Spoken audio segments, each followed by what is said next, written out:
दिल ने फिर याद किया। आप उन्हें बागी कहिए, जिद्दी कहिए या जुनूनियत से भरे मौसीकार का खिताब दे दीजिए, कुछ भी कहिए, लेकिन हम तो उन्हें रिदम किंग ही कहेंगे, जिन्हें अबूर हासिल था धुनों पर, जिन्होंने बेतहाशा बहुत ही खूबसूरत नगमे ऐसे दिए कि आज भी हर एक संगीत के शदाई को उनकी मौसीकी पर रश्क आता है, प्यार आता है, मोहब्बत से भरे, जज्बात से भरे इंसान ओ.पी. नैयर साहब की आज हम बात कर रहे हैं। और ओ.पी. नैयर साहब की कई पहलुओं पर, उनकी ज़िंदगी के कई जावियों पर रोशनी डालने के लिए हमारे साथ महवे गुफ्तगू हैं। दिल ने फिर याद किया में बहुत ही बेहतरीन शख्सियात, उनका हम तारुफ ज़रूर देंगे, लेकिन फिल वक्त हेलो, आदाब, नमस्कार, सत श्री अकाल प्रणाम करते हुए आप सभी का दिल ने फिर याद किया में खैर मकदम है। आइए शुरुआत में ओ.पी. नैयर के ज़िंदगी के शुरुआती पलों पर रोशनी डालते हैं अपने इस खास पे। ओ.पी. नैयर, जिनका बस काम बोलता था, अपने हुनर से संगीत जगत में अपनी नींव इतनी मजबूत रखी कि जब 1950 के शुरुआती दौर में भारतीय सिनेमा में एंट्री की, उस दौर के नामचीन मौसीकारों की मानो शामत आ गई। कईयों को तो बस ये महसूस होने लगा कि कहीं नैयर साहब हमारी रोजी रोटी न छीन ले। पर नैयर साहब किसी की रोजी रोटी छीनने थोड़ी ना आए थे, वो बागी थे, घर से बगावत करके आए थे, जुदा सा कुछ, अलग सा कुछ कर दिखाने की जिद लेकर आए थे।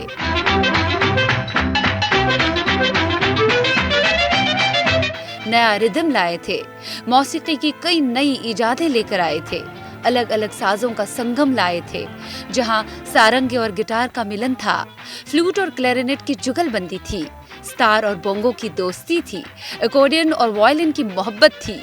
गज फ्यूजन म्यूजिक भारतीय सिनेमा में लाने वाले ओ.पी. नैयर ही थे। पर लाहौर में पैदा हुए, घर वालों की सख्त मजम्मत के बावजूद भी ओ.पी. नैयर ने संगीतकार बनने की ठानी और इस सपने को बचपन से ही जीते आए।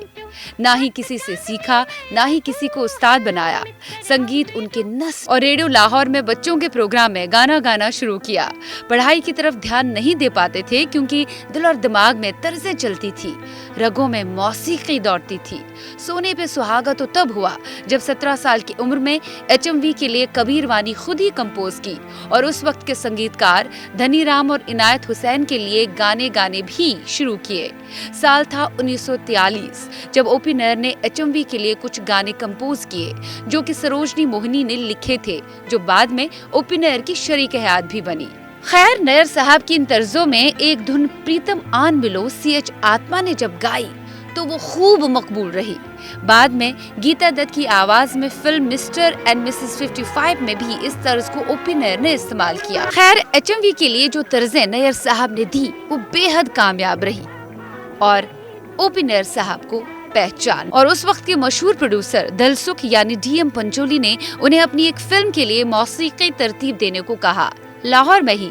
पर अफसोस, तकसीम हिंद के चलते नैयर को पटियाला शिफ्ट होना पड़ा और ऐसे में हालात के चलते उन्हें इस मौके को गंवाना पड़ा और एक म्यूजिक टीचर की जॉब लेनी पड़ी। पर जुनूनियत सर पे सवार थी, संगीतकार बनने का खुमार पलकों पर तारी था।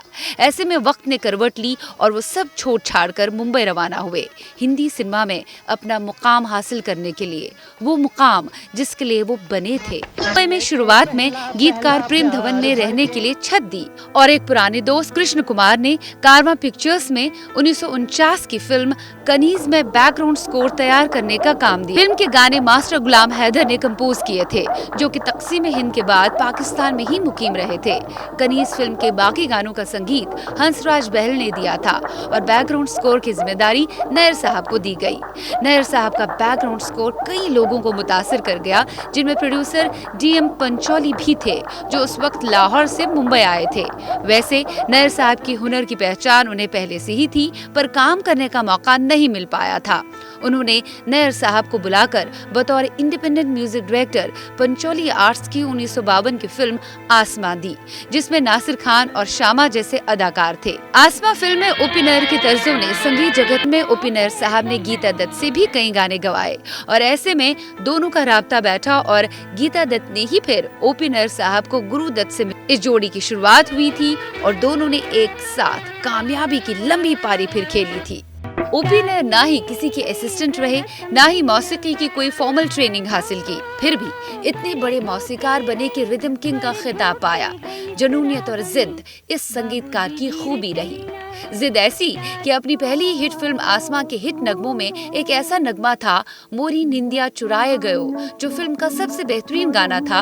ओपी नैयर ने लता जी को जहन में रखकर इस धुन को बनाया भी था और वो लता जी से इसे गवाना चाहते थे।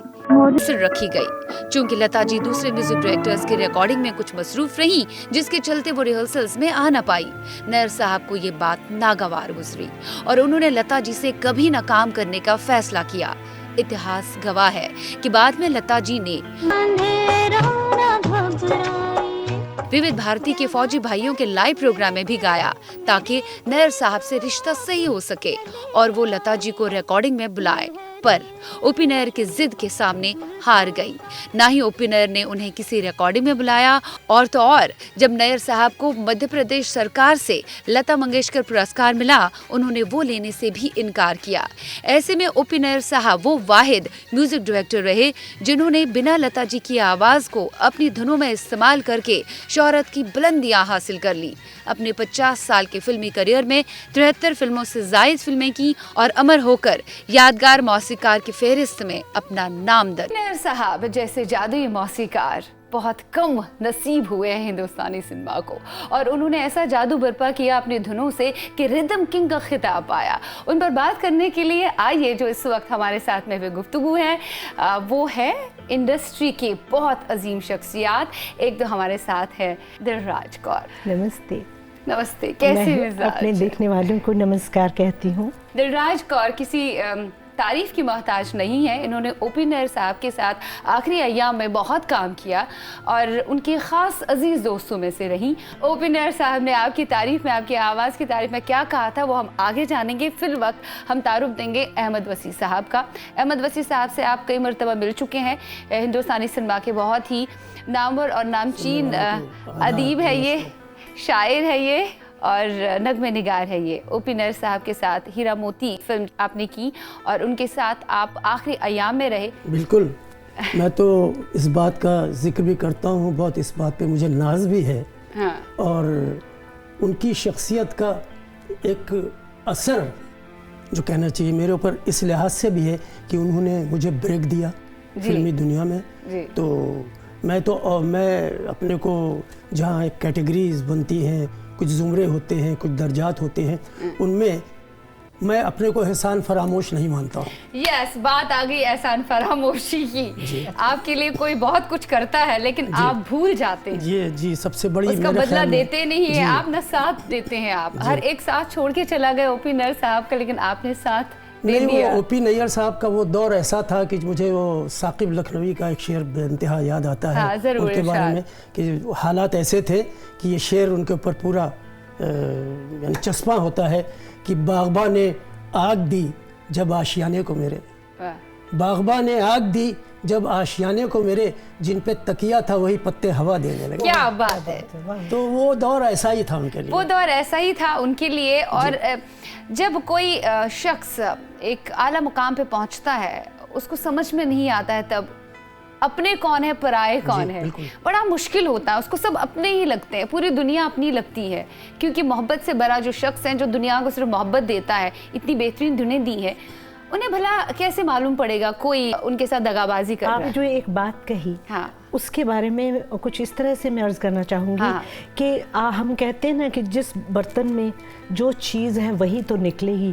अब आप ये बताएं, खुद ही बताएं, क्योंकि कई बार जो हम बात करते हैं उसके उस जो कहते हैं ना हम क्वेश्चन में, प्रश्न में उसका उत्तर छुपा होता है। तो आपने कहा बेहतरीन नगमे दिए, इतना जब वो इतने उरूज पे होते हैं तो उनको ये पता नहीं चलता कौन हमारा है कौन नहीं है, सभी अपने लगते हैं। तो उनका काम खुद बता रहा है, क्योंकि अंदर से वही निकल रहा है, वो नगमे बोल रहे हैं, नगमे अपनी बात, अपनी कहानी खुद बयान कर रहे हैं कि देखो मैं कैसा कंपोज करता हूँ, देखो मैं कैसे गाता हूँ। तो वो चीज़ उनके अंदर से निकल रही है और बेइंतहा बेतहाशा निकलती चली गई right up till the end, जहाँ तक right up till the end. आपने अभी बात छेड़ी थी रिदम की, हर एक अल्फाज पे फोकस, हर एक अल्फाज कहता है जैसे नाच रहा है हर एक अल्फाज। तो एज अ सिंगर आपसे मैं पूछना चाहूंगी कि जब वो धुनें तरतीब देते थे तो स्टाइल क्या रहता था, गायिका को, एक गायक को वो किस तरह से समझाते थे फोकस कैसे करना है? एक ऐसी शख्सियत जो अपने में कंप्लीट है, उसके बारे में भी बयान करना बहुत मुश्किल है, और कुछ मेरे जैसे इंसान का, क्योंकि वो इतने बढ़िया कंपोज़र जब हम कहते हैं तो क्यों, हर अंदाज से। अब आपने जो जिक्र किया कि उनकी जो लफ्ज़ थे उनमें ही रिदम होता था। लफ्ज़ कहाँ से बनते हैं, अल्फ़ाबेट होता है ना, उसमें आते वही शब्द हैं, जा दा बा आ। तो वो जो उनके लफ्ज़ों का जो सिलेक्शन है वो इतना खूबसूरत है। जैसे फॉर एग्ज़ाम्पल हम आप गाना लें, आँखों ही आँखों में इशारा हो गया, अब आप बात भी करेंगे तो वो लफ्ज़ खुद ही रिदम दे रहे हैं आपको, और बहुत कुछ तो वो खुद ही अपनी बात कह रहे हैं, और उसको अदा कैसे करना वो भी वो कह रहे हैं कि मुझे ऐसे अदा करो। तो सिंगर अगर एक अच्छा जैसे मोहम्मद रफ़ी साहब का मैं जिक्र करना चाहूँगी कि उन्होंने जिस तरीके से वो, जैसे वो उन्होंने गाया है फिल्म कश्मीर की कली में, किसी न किसी से कभी न कभी, तो वो किसी न किसी से, तो वो लफ्ज़ तारीफ करूं क्या, तो आप क्या ये सब क्या लगाई तुमने ये कसम कसम से, तो ये जो लफ्ज़ जो चल रही वो खुद ही रिदम दे के और खुद ही रिदम दे रहे हैं, कह रहे हैं यहाँ चलो ऐसे चलो ऐसे चलो, आपको लेके जा रहे हैं, अपने साथ नचा रहे हैं। ये बात जो है ये मैंने खास सुन में पाई, और वो मुझे कहते भी थे, अरे तुझे कैसे पता, तू कैसे बात करती है। मैंने कहा यहाँ पे आपने कॉन्सोनेंट यूज़ किया, यहाँ वावल आया है, यहाँ गाने में जैसे अब हमने कहा अब के बरस या कुछ, तो मैंने कहा आपके सब लफ्ज़ खुले हुए हैं।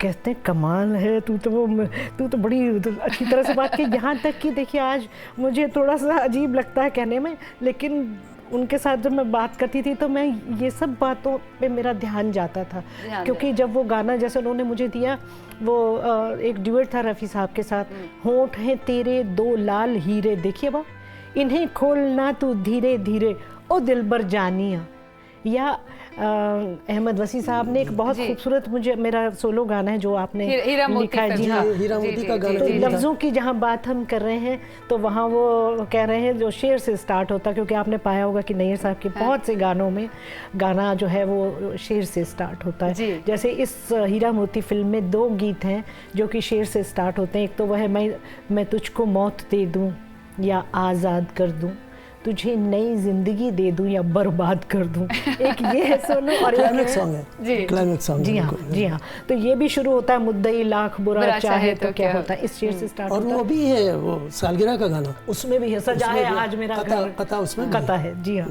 बिल्कुल दुरुस्त फरमा रहे हैं। और उसमें जो ये आता है, मेरी नज़रों में मोहब्बत का खुमार आ ही गया, मेरी नज़रों में मोहब्बत का खुमार, वेट कर रही हूं, सुनाइए, रिदम के बारे में बात कर रहे हैं, कहने दीजिए मुझे, शायरी में पढ़ के और शायरी ऐसे बहुत मजा आता है, तो शायर सामने बैठे हैं इसी वजह से जरा कह दे, फिर वो तो रिकॉर्डेड है मगर इनकी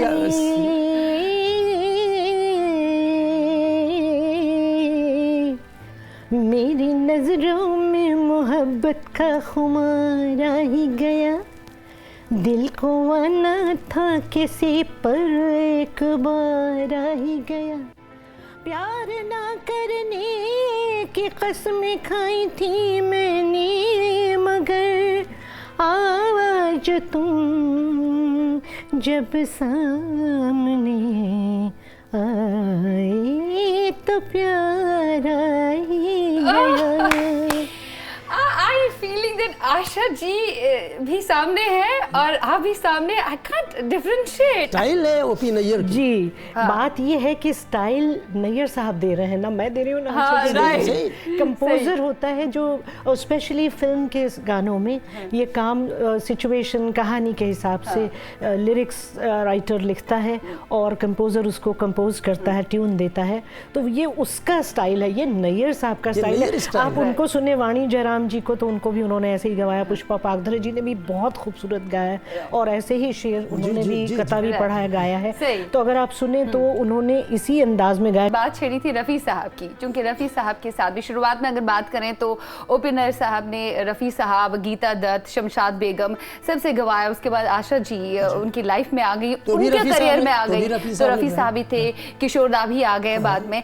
कई सारे सोने की चिड़िया में प्यार बरबस तो नहीं, साहिर साहब का लिखा हुआ, साहिर साहब का लिखा हुआ, तू बता के तुझे प्यार करूं या ना करूं या ना करूं, साहिर साहब की शायरी, राइट। लेकिन हाँ, बात यहाँ आ रही थी कि उन्होंने हर एक सिंगर को कम नहीं समझा है, हर एक सिंगर को जब भी गवाया आला समझा है, क्योंकि वो कंप्लीट कंपोजर है, वो can twist turn it whichever. Right. अब हम गुरुदत्त की बात करें, उनसे कहा था गुरुदत्त साहब मुझे नहीं लग रहा है कि मेरा कुछ होगा, जैसे लोग कहते हैं कि कोई क्लासिकल ट्रेनिंग हासिल नहीं की है, वो रिदम मेरे अंदर है इसलिए मौसीकी में जाना चाहता हूँ, लेकिन अब मुझे लगता है कि नहीं, शायद नहीं बन रही है बात। जाना चाहते थे वापस पंजाब, लेकिन उन्होंने उनसे कहा था कि नहीं भाई, उसके बाद आप देखिए आर पार में तो पार ही हो गए। और गीता जी के साथ जो सबसे उनका वो 2 गाने तो कमाल ही हैं। मेरा नाम चिंग चिंग चिंग चिंग चिंग चिंग चिंग चिंग चिंग, ये और एक बाबूजी धीरे चलना, और वो जो चलना जैसे कहती है अपने अंदाज में इतना प्यारा है कि उस कॉपी नहीं हो सकते ये गाने। और फिर वो शमशाद जी की आवाज़ के भी बहुत, कहना चाहिए, मैं कहूँगी आपसे, दीवाने थे। वो कह रहे थे जो पंजाब का एक एक्सप्रेशन है, जो बैलों के गले में घंटियाँ बजती हैं ना, बड़ी शार्प सी बजती हैं, उसको टल्ली हम कहते हैं, टल्ली। तो वो कहते थे देखो, क्योंकि हम मुझसे वो पंजाबी में भी बात करते थे और मेरे साथ मेरी मम्मी होती थी हमेशा, तो मम्मी से कहते थे बहन जी देखो शमशाद जी की आवाज़ कैहो जी लगती है, बिल्कुल टल्ली जे टल्ली, ऐसे खुश होकर बताते थे। वो रेंज जो है शमशाद जी किसी फीमेल सिंगर में नहीं, अभी तक नहीं मिली है। बहुत पसंद करते। वो ऐसे जिद्दी कंपोजर थे, उन्हें अगर किसी सिंगर के बारे में कोई भी बात खटकती थी, उसके बाद वो दोबारा उस सिंगर के साथ काम करना नहीं चाहते थे। ये उन्होंने लता जी की, अगर हम बात करें आसमां फिल्म की, आसमां फिल्म की, वो तो रिकॉर्ड है कि लता जी के बगैर वो नंबर 1 बने और हाईली पेड, लता जी के बगैर नंबर 1 बने। और डायरेक्टर, और ये भी है कि लता जी को 3 रिहर्सल्स के लिए उन्होंने बुलाया था, वो नहीं आ पाई थी। उस बात की वजह से बहुत खफा हो गए थे कि एक सिंगर को ऐसा नहीं होना चाहिए, इज वेरी पंक्चुअल। उन्होंने इंटरव्यू में कई मर्तबा कहा कि जिंदगी अधूरी है एक औरत के बगैर, और औरत का एक बहुत ही आला मुकाम होता है हर एक आदमी की जिंदगी में। लेकिन फिर भी कहीं ना कहीं ऐसा नहीं लगता, जिस औरत के भी वो नजदीक आ गए और धीरे धीरे करके उन्होंने उनके साथ दरकिनारी कर ली, उन्होंने उनके साथ दूरी इख्तियार कर ली। बाद के टाइम में जब हम हीरा मोती भी गा रहे थे, उस वक्त भी वो कहते थे, मेरी मम्मी से काफ़ी बात करते थे, तो कहते थे बहन जी मैंने एक सिंगर पे डिपेंड रह के बहुत गलती की, लेकिन अब मैं एक सिंगर पे डिपेंड नहीं करूँगा। मुझे उन्होंने पूरी फुल फिल्म गवाई, जो कि लोग एक गाना दे देते हैं अगर कोई नया सिंगर होता है, लेकिन उन्होंने कहा था मेरे गाने को तो ये ऐसे झपटती जैसे शेर शिकार पे ही, इतना मुझे कुछ करने की ज़रूरत ही नहीं होती, इसको सब फटाफट मतलब कैचेज इट।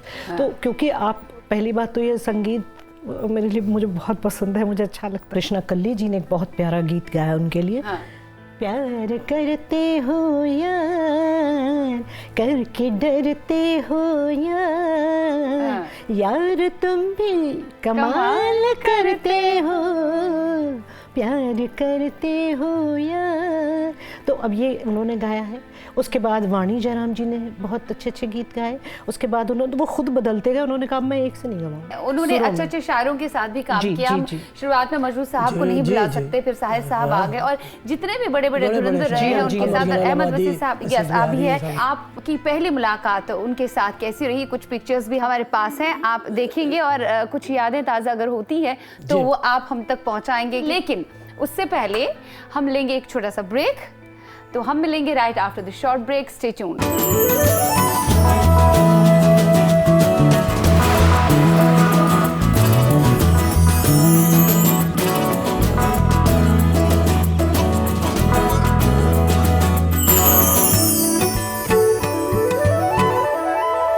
दिल ने फिर याद किया। दिल ने फिर याद किया मैं ब्रेक के पार आप सभी का तहे दिल से इस्तकबाल है। आज हम यादें ताज़ा कर रहे हैं ओ.पी. नैयर साहब के बारे में, उनकी ज़िंदगी के कई पहलुओं पर रोशनी डाल रहे हैं और हमारे साथ दो शख्सियत जुड़ी हुई है जो ओ.पी. नैयर साहब की ज़िंदगी में अहम रोल अदा करती हैं। आखिरी अय्याम में सब अगर साथ छोड़ गए ओ.पी. नैयर साहब का, लेकिन ये दोनों हमेशा चोली दामन का साथ निभाते रहे, उनके साथ रहे।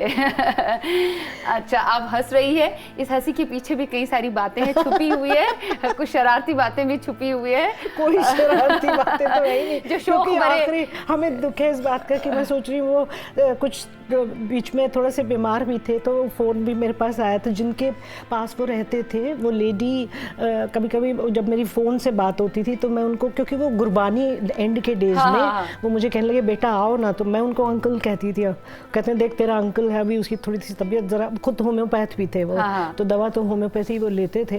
तो उन्होंने कहा आओ मैं यहाँ पर हूँ। अब मैंने कहा अंकल मैं इतनी दूर, मुझे रास्ता नहीं मालूम है। तो मैंने फ़ोन पर याद मुझे आता है कि मैंने उनको शब्द, हमारे यहाँ मैं सिख फैमिली से हूँ तो गुरबानी मुझे शब्द याद हैं, तो मैंने उनको सुनाया तो बहुत खुश हुए।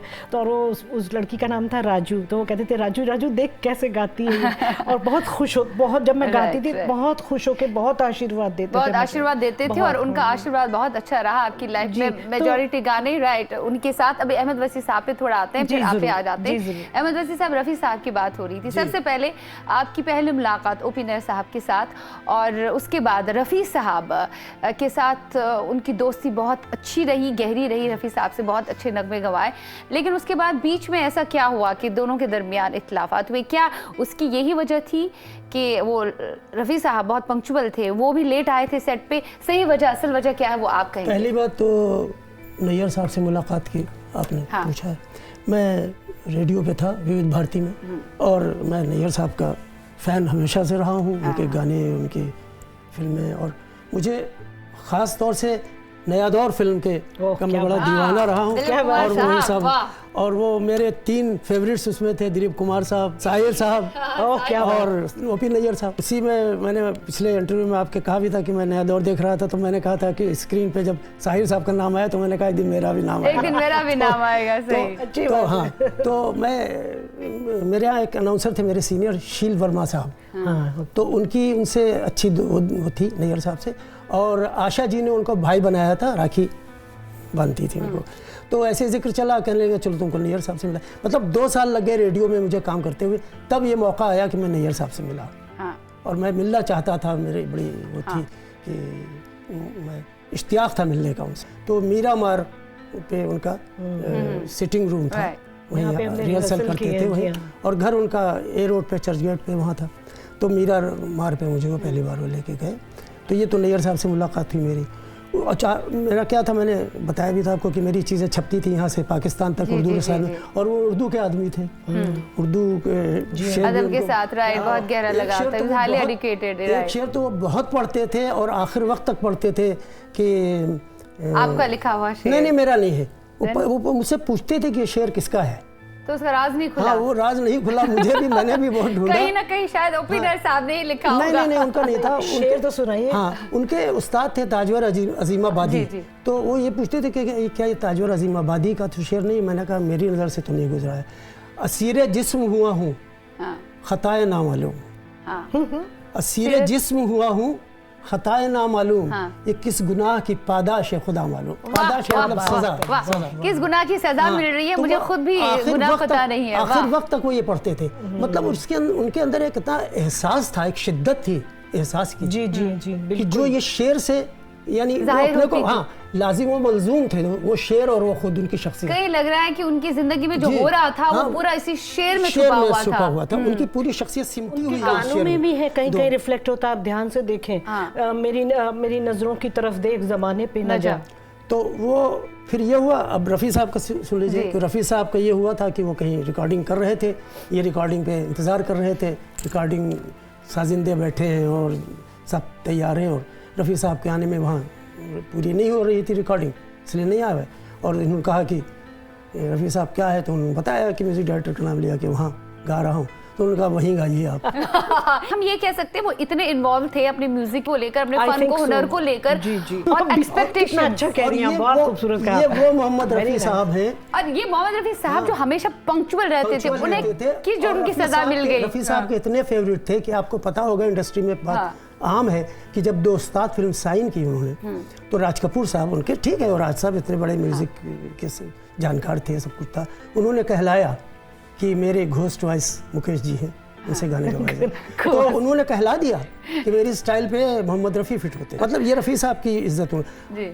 आपको भी मालूम है, दुनिया को भी मालूम है कि किशोर कुमार साहब पर्दे पे गा रहे हैं और आवाज मोहम्मद रफ़ी साहब, मनमोरा बावरा, ये ओपनर साहब ही कर सकते थे। ऑल्सो शोज कि कितना कॉन्फिडेंस उनको अपने काम के ऊपर। ये वो मोहम्मद रफ़ी हैं हाँ, जिनसे वो हर तरह के गाने गवा चुके थे। क्लासिकल गाना था ये मनमोरा बावरा। मैंने बचपन से शास्त्रीय संगीत सीखा है, तो तानपुरे का इस्तेमाल करते हैं। हारमोनियम ज़्यादा मुझे आता नहीं है, तो वो हारमोनियम पे मैं जब इन कॉम्पोजिशंस को देख रही हूँ तो उनकी सोच मुझे दिख रही कि ये सुर यहाँ से यहाँ कहाँ जा रहे हैं। जैसे एक गीत है, देखिए, आज तो ये निगाह आप पर मेहरबान हो गई, लीजिए अब शुरू प्यार की दास्तां हो गई,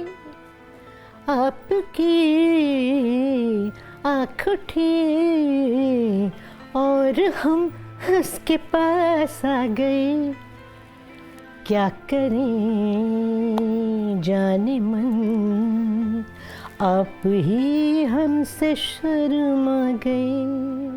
अब साइन लाइन, हो नो लुलू, हो नो लुलू, हो नो लुलू, हो नो लुलू, हो नो लुलू। कुछ और बातें हम करेंगे क्योंकि आप दोनों बहुत अच्छे से जानते हैं। अब कितना अच्छे से जानते हैं ये आप इस सवाल से बताएंगे मुझे। दिलराज जी, आप मुझे बताएं, ओपनर साहब को कई सारे शौक थे, राइट? तो खाने का भी बड़ा शौक था, लेकिन खाने में एक खास डेजर्ट था जो उन्हें बहुत ज्यादा पसंद था। उस डेजर्ट के बारे में अगर आप दोनों में से किसी ने बताया मुझे तो मैं बहुत खुश हो जाऊंगी। मैं बताऊं भरवा करेला। वो तो खाने की बात है, डेजर्ट भरवा करेला, हाँ भरवा करेला, राइट। और वो हम लोगों के चपातियां जो पकती हैं, वो उनको बहुत पसंद थी। बिल्कुल सही। अच्छा, डेजर्ट में उसमें तो मैं नहीं बता सकता कि डेजर्ट में उन्हें कुल्फी बड़ी पसंद आती थी।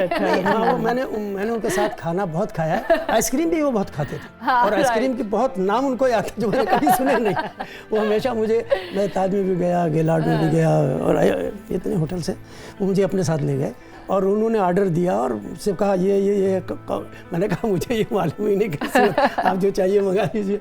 तो वो खैर कुछ पिक्चर्स हैं हमारी, आप ये मुझे बताएं, ये कौन सी याद दिलाती है ये पिक्चर? ये तो मैं जो फर्स्ट टाइम बम्बई में आके मेरी परफॉर्मेंस हुई थी तो क्लासिकल म्यूजिक गा रही थी, और ये रिकॉर्डिंग है फिल्म की। बहुत छोटी थी आप तब? जी हाँ, छोटे, बहुत बचपन से स्टार्ट किया। नैयर साहब के गाने भी गाए तो भी वो देख रहे थे कि पहले उन्होंने देखा, कहते हैं गाती तो बहुत बढ़िया है। मुझे लगता है विविध भारती पे है प्रोग्राम पेश कर रहे हैं, और वसी साहब आपने भी एक प्रोग्राम पेश किया विविध भारती पे उनके साथ, दैट आई आल्सो रिमेम्बर। ये खयाम साहब उनके साथ हैं। खयाम साहब और नैयर साहब की साथ साथ कम तस्वीरें हुई, इतने यानी चारों बड़े म्यूजिक डायरेक्टरों की शायद ही कोई तस्वीर मिले साथ। आए हैं दूर से मिलने हुजूर से। रफ़ी साहब और ओपनर साहब और आप, जब आप रफ़ी साहब के साथ गाया करती थी, कहीं अनकंफर्टेबल फील होता था आपको, या फिर ओपनर साहब नॉट एट ऑल उनका पोर्शन पहले खत्म करते थे आपका? किस तरह से होता था? वो तो जैसे गाते हो जिस टाइम पर हम लोग गा रहे थे उसका लाइव म्यूजिशियन बैठे हैं। जी हाँ, और उसमें रिकॉर्डिंग हो रही। और म्यूजिशियंस, आप यू विल बी सरप्राइज्ड कि सब म्यूजिशियन आए हुए थे 8:45 बजे। आपको मालूम है 9 बजे शिफ्ट स्टार्ट होती थी, हम भी वहाँ, नैयर साहब भी वहाँ।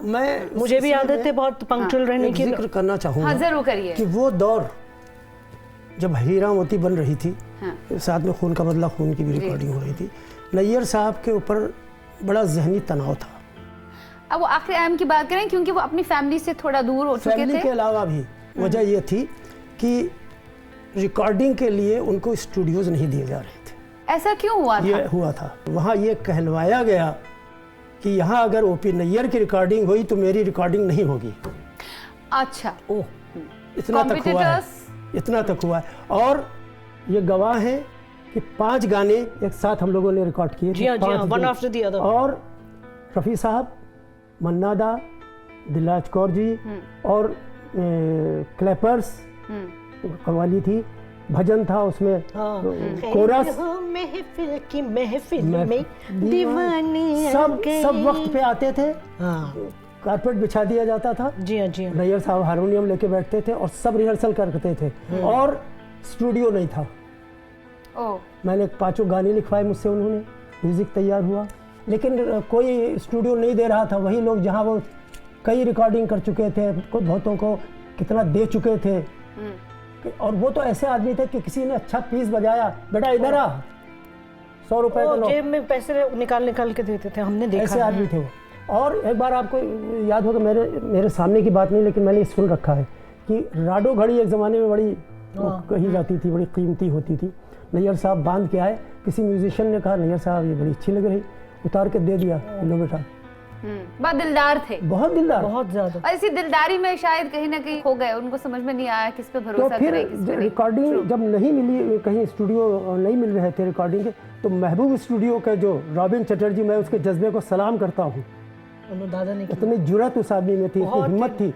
उसने कहा कि हम तो म्यूजिक डायरेक्टर जानते ही नहीं, हम तो प्रोड्यूसर को जानते हैं, प्रोड्यूसर बुक करेगा, हम देंगे। ये सवाल उठ खड़ा होता है कि ओपी नैयर साहब इतने अजीम म्यूजिक डायरेक्टर रहे, रिदम किंग कहलाए जाते हैं, उनके शौक भरे नगमे देखिए, आइटम सॉन्ग्स देखिए, रोमांटिक सॉन्ग, फिर भी ऐसा क्या हुआ आखिरी दिनों में? कहीं ना कहीं आपसे कभी उन्होंने दिल की बात कही, कहीं ना कहीं खफा थे, किस चीज से खफा थे, क्यों लोगों ने दरकिनारी उनसे की, क्यों ऐसा हो रहा था? बहुत सी फिल्में, माफ कीजिएगा, इनको भी मालूम है, उन्होंने खुद भी छोड़ी है।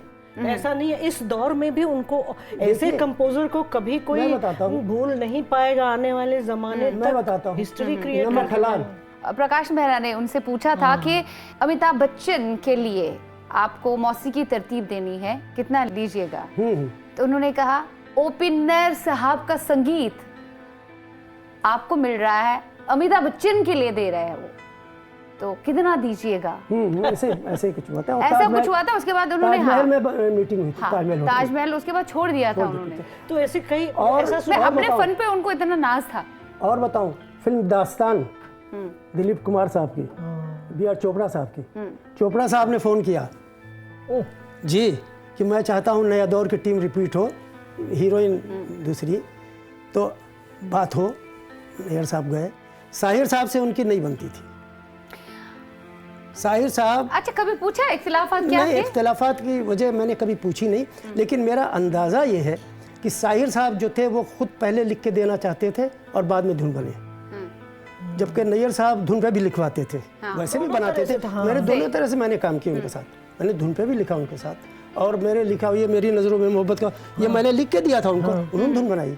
बहुत तुम खुद को देखे हो सदा, मैंने जैसे ही सुना, ऐसे खूबसूरत कॉम्बिनेशन गाने का जी चाहे, और उसमें आपको मैं सुना, जब आपने बात की, मुझे इजाज़त दीजिएगा, देखिए इसमें क्या लिख रहे हैं वसी साहब। एक मिनट में जी माफ कीजिएगा, नहीं वो इसलिए आपके जहन से निकल गई, आप क्या अब भूलने भी लगा, उम्र हो गई। आप ही ने कहा उम्र को गिनतियों में नहीं लाना चाहिए, इसकी तौहीन होती है। आप वो शेर पढ़ती हैं, मैं सुनता हूँ, ये मेरे शेर बहुत अपने प्रोग्राम बहुत यूज करती मैं। तो ये हुआ ये कि फिर गए साहिर साहब से, उनके हाथ मिलाया गया, दोस्ती हुई, जो भी हुआ, लेकिन जब कीमत की बात आई तो उन्होंने कंप्रोमाइज नहीं किया। सबसे ज्यादा पैसा वही लेते थे। एक बात और बताऊं, कीमत पे रियायत हो जाती थी, कब? जब हीरोइन मधुबाला हो। क्या बात है जी, मैं बता रहा हूँ। तो मधुबाला जी को बहुत चाहते थे? नहीं, ऐसा था, देखिए मधुबाला जी फ्रेंडली थे, बहुत फ्रेंडली। मधुबाला जी खुद भी, उनके चूंकि उनमें जो एक शोखी थी, उनके अंदर एक तरह का बांकपन था, एक कहना चाहिए एक जवानी थी, तो वो उनको लगता था कि इनकी म्यूजिक और उनकी बॉडी लैंग्वेज, उनका मैनरिज्म, एक्टिंग का फिट बैठता है। इसी बात पर मधुबाला जी के साथ उनकी फिल्में, उसका एक गाना, और हम साथ ही उस गाने के साथ हम ब्रेक ले लेंगे। दिलराज जी, मेहरबान बैठिए जानी जा, शौक से लीजिए जी इश्क के इम्तिहान, आइए मेहरबान। Ton ton ton. इंटरलूड क्या है और गजब इसी का। फिल्म का वो गाना है, सच कहता हूँ बहुत हंसी हो, तुमसे मोहब्बत हो सकती है। मैंने ये सुनाया नहीं, सब कहते हाँ ये गाना तो बहुत प्यारा है फिल्म का। उनको भी बहुत पसंद था ये गीत। और इनका जो मैंने वसी साहब का जो इन्होंने लिखा है फिल्म में, वो जो मैंने आपको सुनाया, तुम खुद को देखते हो सदा अपनी नज़र से, तुम खुद को देखते हो सदा अपनी नज़र से, देखो मेरी जान खुद को कभी मेरी नजर से। तो उसमें जो वो जब वो उसमें जो अंतरा शुरू होता है, ओए ओए ओए ओए ये सब ऐड करते थे सब। हाँ ओए ओए ओए ओए, तो मुझे कहते हैं तुम इसमें से कौन सा चुन लो जो पसंद है। तो मैंने कहा जी ओए ओए ओए ओए, कहते हैं तुमने ये क्यों चुना है?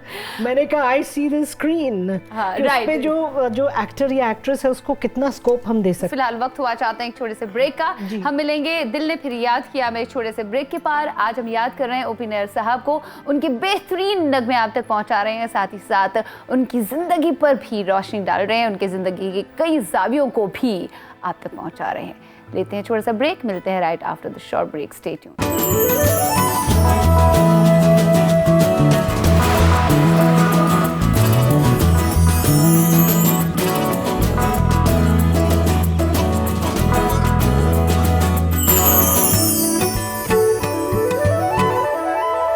दिल ने फिर याद किया। ब्रेक के पार आप सभी का तहे दिल से इस्तकबाल है आप ही के चहेते प्रोग्राम दिल ने फिर याद किया में। याद अंदाज़ा हो रही है आज ओ.पी. नैयर साहब की, रिदम किंग, धुनों के सरताज, शहंशाह अहमद वसी साहब। यहाँ बात आ रही थी मधुबाला जी की, इन्होंने ब्रेक में जाने से पहले मधुबाला जी के ही गाने गाए, ओ.पी. नैयर साहब और मधुबाला। आपके पास कौन सी ऐसी बातें हैं मधुबाला जी और ओ.पी. नैयर साहब के दरमियान की वाकयात की? म्यूजिक की बात चलती थी और लिरिक्स की बात चलती थी, और गाना भी सीखती थी मधुबाला जी। मुझे इसलिए मालूम है कि जो उस्ताद जिनसे मुझे भी सीखने को मिला है, उस्ताद पद्म भूषण खादिम हुसैन खान साहब, तो उन्होंने बताया मधुबाला जी उनसे ट्यूशन लेती थी। इसीलिए आप देखते हैं कि इतनी स्क्रीन पर वो गानों की अदायगी इतनी। हाँ राइट, बिल्कुल सही। तो हुआ ये कि नैयर साहब ने ये वाकया मुझे सुनाया कि मैं एक बार मधुबाला के साथ गाड़ी में चला, उनकी कार थी या इनकी कार थी मुझे नहीं, ये मैंने नहीं पूछा, आ रहे थे कहीं से। तो ऐसे बातों बातों में उन्होंने नैयर साहब ने कहा कि मेरी फैमिली तो आपको इतना पसंद करती है कि मेरे घर के दीवार पे आपकी तस्वीर लगी हुई है। तो मधुबाला जी कहीं जा रहे थे, वो कहीं उनके घर की तरफ मोड़ लो। अब कहने लगे कि मेरे तो सच कह रहे हैं कि झूठ कह रहे हैं। कहने लगे कि मेरे तो पसीना छूट गया। तो कहने लगे, मगर नैयर साहब बहुत शार्प माइंडेड आदमी थे, इतना संभाल मौका। सुनिए तो बड़े मजेदार। तो उसके बाद क्या, उस जमाने में ये मोबाइल तो था नहीं, घरों में भी फोन कम लोगों के पास होते थे। उस जमाने में कहीं स्टोर में, किसी मेडिकल स्टोर पे वो रखे होते थे और पैसे डालिए और घुमाइए, वो सब होता था। तो इन्होंने देखा कि उस तरफ, इधर से जा रहे हैं, उस तरफ एक मेडिकल स्टोर है, वहाँ टेलीफोन रखा हुआ है, तो लाल वाल था तो दिखाई दिया। तो कह यार मुझे ज़रा दवाई खरीदनी है। तो रोका और चल के उधर गए और वहाँ से घर पे फ़ोन किया कि देखो कि एक पिक्चर लगा दो, मधुबाला देखने आ रही है। तो तो घर पे किसी ने नहीं, उनको नहीं पता चला। कल मैं और खरीद के कुछ मेडिकल दवाई ले ली, तो कोई ऐसी बात नहीं। इतनी दिल्ली में मोहब्बत थी मधुबाला जी से। तो आके ले, उसके बाद वहाँ आई तो उन्होंने देखा तो बड़ी खुश होके गई। क्या बात है, काफी मजेदार किस्म के इंसान थे और मजेदार संगीतकार थे। लेकिन अभी क्योंकि वक्त हमारे पास ज्यादा नहीं है, रफी साहब के साथ फिर वापस दोस्ती कैसे हुई? ऐसा है कि रफी साहब जो थे वो तो खुदा तरस इंसान थे, फरिश्ता सिफत इंसान थे। जितने अजीम गुलकार थे उतने अजीम इंसान थे वो। रफी साहब का जवाब ही नहीं है। बिल्कुल तो कोई फिल्म इंडस्ट्री में ऐसा आया हो मैं तो नहीं समझता हूँ।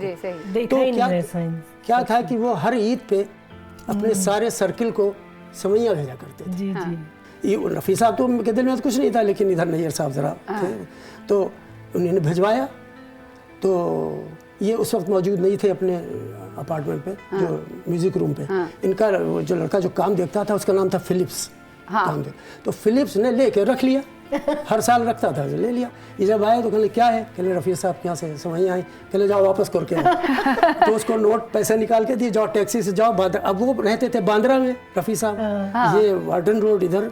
तो चल के अब उसने टैक्सी की और गया वहाँ, तो वहाँ गया तो रफ़ी साहब ने देखा, समझ गए। रफ़ी साहब ने अपनी गाड़ी निकलवाई। अच्छा, उनको खुद चाहिए थे रफ़ी साहब? नहीं, रफ़ी साहब ने गाड़ी, उनका बड़ापन आप देखिए। रफ़ी साहब का खुद हाथ में अपने लिए हुए चले आ रहे हैं, और आके दरवाजे में घंटी बजाई। तो उस वक्त फिलिप तो था नहीं, तो दरवाज़ा इन्होंने खोला। तो कहते हैं हम दोनों मिलके इतना रोए हैं। That is रफ़ी साहब, और That is truly रफ़ी साहब। और ओपी नैयर, ये ओपी नैयर रफ़ी साहब थे जो लेके आए, और ये ओपी नैयर कह रहे थे कि इट वाज माय फॉल्ट, ये मेरी गलती थी। मुझे लगता है कि उनकी जिंदगी में जिस तरह रफ़ी साहब लौट कर आए, उन्होंने सॉरी कहा, उनको रियलाइज हुआ। इसी तरह से कई सारे लोग अगर वाकई में उन्हें चाहते थे ना, वो चले जाते, उनसे माफी मांगते, हो सकता है सिचुएशन एंड में अच्छी होती। उसके बाद पहला गाना जो गवाया है दोस्ती के बाद, तो वो मेरी नजरों की तरफ देख ज़माने, मेरी नजरों की तरफ देख ज़माने पे न जा, दिल की आवाज भी सुन, मेरे फसाने पे न जा। मेरी नजरों कहते हैं मैं हकीकत हूँ। तो मैं तो कहूँगा कि ओपी नैयर हर दिल में है, हर दिल में होठ में है। और वो आज एक बार उनकी तरफ से ये शेर सुन लीजिए कि फनकार हूँ, फनकार हूँ, धड़कन की तरह दिल में रहूंगा। वाह, फनकार हूँ, धड़कन की तरह दिल में रहूंगा, उड़ जाऊंगा फिर भी इसी महफिल में रहूंगा। वाह, क्या बात है। आपका फेवरेट गाना जाते जाते हो जाए? चांद सर्द सर्द है, चांद सर्द सर्द है, मेरे दिल में प्यार का हल्का हल्का दर्द है। ओ चांद सर्द सर्द है, चांद सर्द सर्द है। मुझे तो लगता है जब ओपी नैयर साहब अपने सिंगर्स से गवाते थे तो ये सारे एक्शन मुझे लगता है वो खुद ही किया करते थे। नहीं, आप हम कुछ हमारे लिए भी छोड़ दीजिए। मैं नेचुरली जो हूँ वो हूँ। और अंकल नैयर को मेरी यही चीज इतनी अच्छी लगती थी। वो कहते थे कि इसकी ये जो है बस वैसे ही बात करती है। और उन्होंने मेरी मम्मी से कहा बहन जी, वो पंजाबी में कहता है बहन जी, जिस तरह मेरे नाल गल कर दिया था कोई नहीं करता। बहुत बहुत शुक्रिया आप दोनों का, आप स्टूडियो में हमारे साथ शिरकत फरमा रहे। ओपी नैयर साहब के बारे में कई सारी बातें हुई। बहुत बहुत शुक्रिया आपका, आपने याद किया और नैयर साहब को याद किया। ये मेरे लिए बड़ी जी बहुत खूबसूरत। उम्मीद करती हूँ आपको आज का दिल ने फिर याद किया, ओपी नैयर साहब के बारे में बेहद पसंद आ गया होगा। लिखिएगा जरूर shiva.lateef@nw18.com पर। एक नई शख्सियत के साथ हाजिर हो जाएंगे अगले दिल ने फिर याद किया में। तब तक के लिए अपना ध्यान रखिएगा, अच्छी मौसीकी सुनने की आदत डालिए। मौसीकी आपको काफी कुछ सिखाती है और दूसरे आलम में लेके जाती है, स्पेशली ओपी नैयर साहब का संगीत जो सर चढ़ के बोलता है। फिलहाल खुदा हाफिज, I will be seeing you next Sunday. sayonara।